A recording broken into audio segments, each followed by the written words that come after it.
Avengers end game एक cinema treat थी, but Avengers secret Wars कहीं से भी एंड गेम जैसी नहीं हो सकती, क्योंकि बात जब सर्वाइवल की हो तो गुड एंड इविल वाले कंसेप्ट्स शायद ही किसी को याद आए, जिसकी वजह से ग्रे शेड वाले कैरेक्टर्स की इंपॉर्टेंस काफी बढ़ जाती है। जिसका सबसे बड़ा एग्जांपल है सेंट्री, जिसका इंट्रोडक्शन तो थंडरबोल्ट्स में हो ही जाएगा, बट सिर्फ डूम्सडे ही नहीं, सीक्रेट वॉर्स में भी ये एक काफी प्रोमिनेंट रोल प्ले करेगा। एग्जाम्पल के लिए, अगर एवेंजर्स डूम्सडे इन्फिनिटी वॉर जैसी एक बैंगर होने वाली है, तो स्टार्टिंग से ही माहौल बनाने के लिए एवेंजर्स एज ऑफ अल्ट्रॉन के हल्क के जैसा खूंखार कैरेक्टर कहाँ है, जो डूम से लड़कर डूम का ऑरा 1000 टाइम्स इंक्रीज कर दे।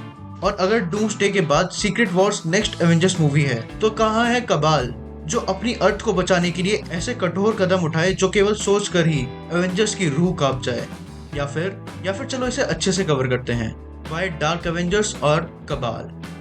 अगर तुम्हें सीक्रेट वॉर्स की थोड़ी सी भी स्टोरी पता है, तो वहां डूम के आने से पहले मेन मुद्दा था इनकर्जन, जिसका प्रचार तो मार्वल वालों ने doctor strange into the madness of multiverse में खूब चिल्ला कर किया था, बट ये अभी तक हमें कहीं भी देखने को नहीं मिला है।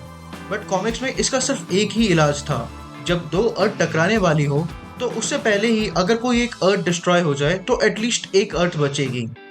और एक अर्थ को डिस्ट्रॉय करने का मतलब है वहां की इनफाइनाइट लाइफ्स को हमेशा हमेशा के लिए खत्म कर देना। और इतना बड़ा कदम उठाने के लिए अब ऐसे एवेंजर्स बचे ही कहाँ हैं, और अगर होते भी तो इस दोगलेपन का जवाब वो थैनोस को कभी नहीं दे पाते।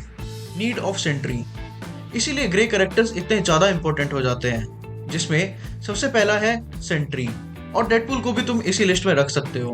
बट कॉमिक्स में इस ग्रुप में होते हैं थैनोस, नमोर, गैलेक्टस का एक हेराल्ड, ब्लैक स्वान और प्रॉक्सिमा मिडनाइट, जो खुशी खुशी ऑल्टरनेट अर्थ पे जाकर वहां मारकाट मचाकर उस अर्थ को तबाह कर देते हैं ताकि इनकी अर्थ बची रहे।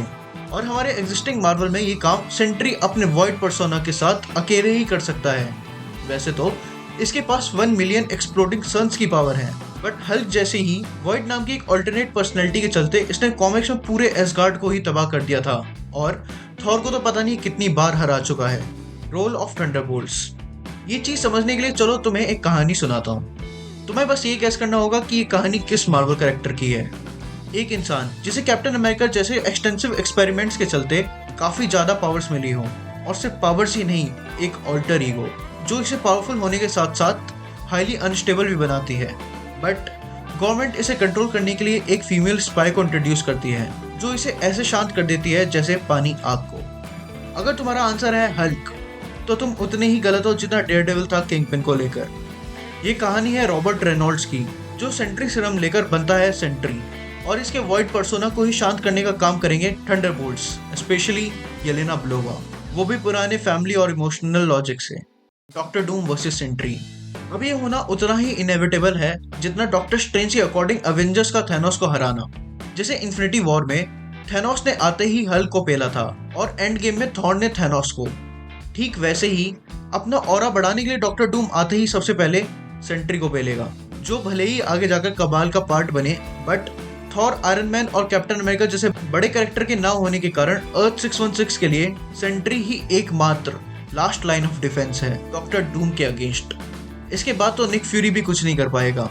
वेल, ये सब थ्योरीज थी सेंट्री के एवेंजर्स, डूम्सडे और सीक्रेट वॉर्स में फ्यूचर को लेकर।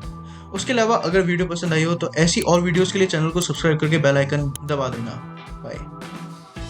गैलेक्टस की ओरिजिन जानने के लिए ऊपर वाली वीडियो देखो, और कुछ रैंडम देखने के लिए नीचे वाली।